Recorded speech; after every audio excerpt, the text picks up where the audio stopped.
bago sila naging mananampalataya, sila ay galing sa mga pagsamba sa mga Diyos-Diyosan. Meron silang tinalikurang paniniwala bago sila sumamba sa tunay na Diyos. No, na mapagkukuha na natin ng example. Tayo rin naman mga kapatid bago tayo naging isang iglesia, bago tayo na nandito na sumasampalataya at sumasamba sa tunay ng Diyos, meron din tayong nakaraang buhay na ating tinalikuran nung tayo'y na-convert. Tama po? Meron tayo kanya-kanyang past life na tinalikuran bago tayo naging Kristiyano o naging na-convert. No, hindi lamang po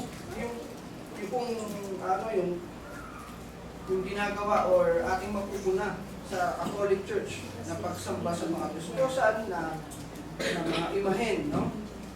Kundi, tayo rin naman, kahit na hindi tayo lumuluhod o sumasamba o nagdarasal sa mga imaheng ginawang o mga imaheng ginawa lang na kahoy, tayo rin po ay mayroong Diyos-Diyosan sa ating puso.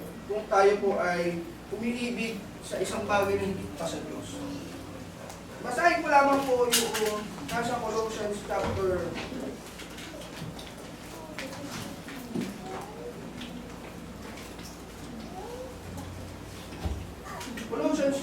3, verse 5.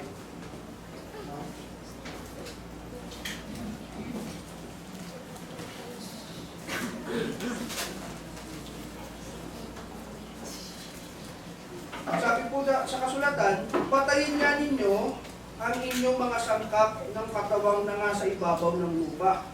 Pakikiapid, karumihan, masamang kita, masasamang nasa at kasakiman, naya'y pagsamba sa mga Diyos-Diyosan.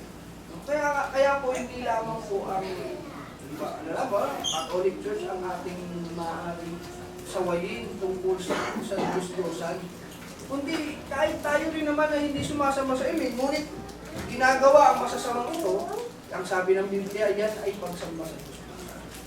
Maaaring yung ating mga nakaraang buhay, pinaliguan natin at tayo tumingin at sumamba na sa tunay na Diyos. Nagsilbi sa tunay na Diyos na ginawa rin naman ng Thessalonian Church.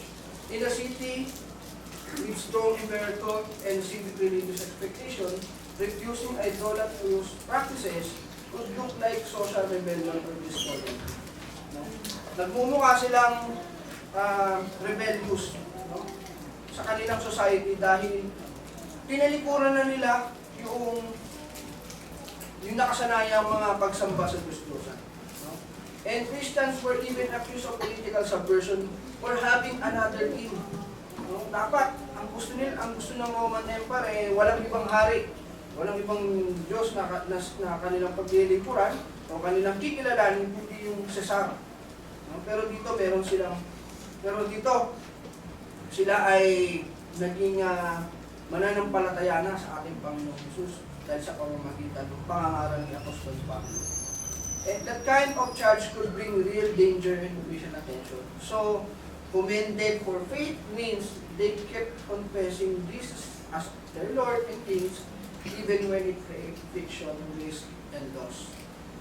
Yan po yung mga banta sa kanilang buhay, mga hadlang sa kanilang buhay para i-express, no, isabuhay yung kanilang pananampalataya during that time. So, 1 Thessalonians chapter 1 verse 9, ito po yung sinasabi ng talata tungkol po sa history na ating pinabanggit. For they themselves report what kind of reception you gave us. They tell how you turned to God from idols to serve the living and true God and to wait for His Son from heaven. Ayan po.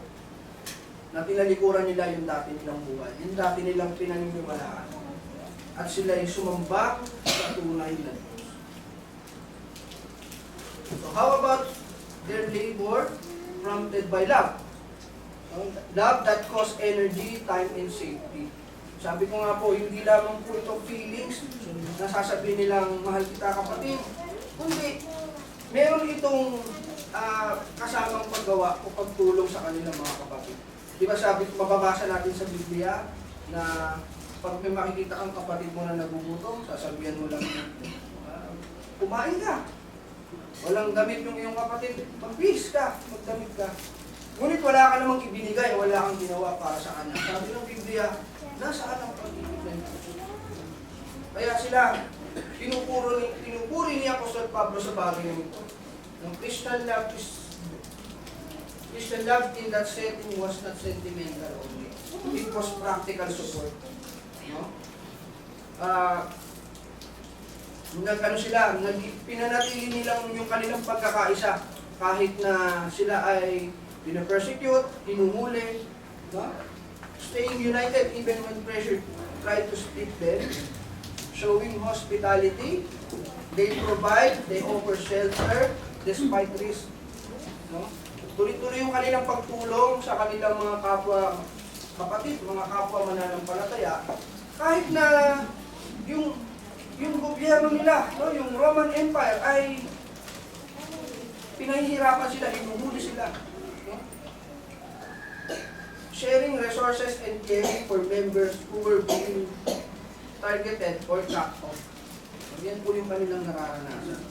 Kaya Paul later says that suffer from their own countrymen, so loving each other likely including protecting and strengthening one another under law and hostility. So commended for love means they kept serving people, especially fellow believers, especially yung mga kapatid mo sa pananampalataya, even when it was exhausting and risky. Yun yung hamon sa kanila. Kahit na nakakapagod na, delikado yung buhay, no? Tuloy-tuloy sila sa kanilang pagtulong sa kanilang kapwa, mga mananampalataya. At yan po yung mababasa natin sa verse 14. You know? For you, brothers and sisters, became imitators of God's churches in Judea, which are in Jesus Christ. Anong sabi niya po sa Pablo? You suffered from your own people. The same thing, those churches suffered from the Jews. Alam niyo ba, Apostol Pablo yung inyong hirap na hinaharap, sabi niya sa mga Thessalonian Church, mismong yung kababayan nyo, yung sa inyong lugar, nahirapan kayo. No? Dahil sa inyong pananampalataya, sa inyong pag-ibig, at sa inyong pag-asa, na inyong pinananatilihan nung sila yung nabubuluhan yung mga panahon nila. No? So, kung titignan natin yung kanilang historical background, yung kanilang istorya, sabi ko nga po kanina, Thessalonian Church establishment was during Paul's second missionary journey. Binasa po natin sa Acts chapter 17. Pinakita po natin yung mapa, yung mga dinaan ng lugar ni Apostol Pablo nung siya'y nangangaral. So, ang istorya po na mababasa natin sa Acts chapter 17, Paul and with his companions entered the synagogue and reasoned from the scriptures. Nangaral sila ng Ebanghelyo over several Sabbaths, explaining that the Messiah had suffered and rise to proclaim and proclaiming Jesus as the Christ. So, may mga nananampalataya. No? Kaya nga po nabuo ang Thessalonian Church. Meron din namang mga lumaban sa kanila. So, some Jews believed and many God-fearing Greeks and prominent women joined them. So, may mga nananampalataya.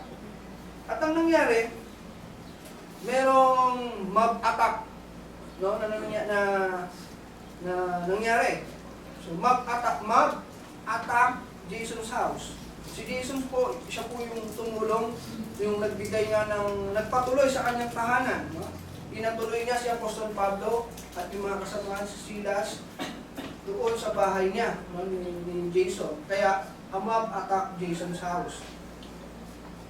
Unable to find Paul and Silas, they dragged Jason and other believers before the city authorities, accusing them of acting against Caesar by saying there is another king, Jesus. No? Kaya nila tinutuliksa, kaya nila inatake ng taong bayan kasi meron kayong kinikilalang hari bukod sa Caesar. No? At yun nga ang ating Panginoong Hesus, kaya sila galit na galit. So Jason and others were made a post-band, and the believers quickly sent Paul and Silas away by night for safety.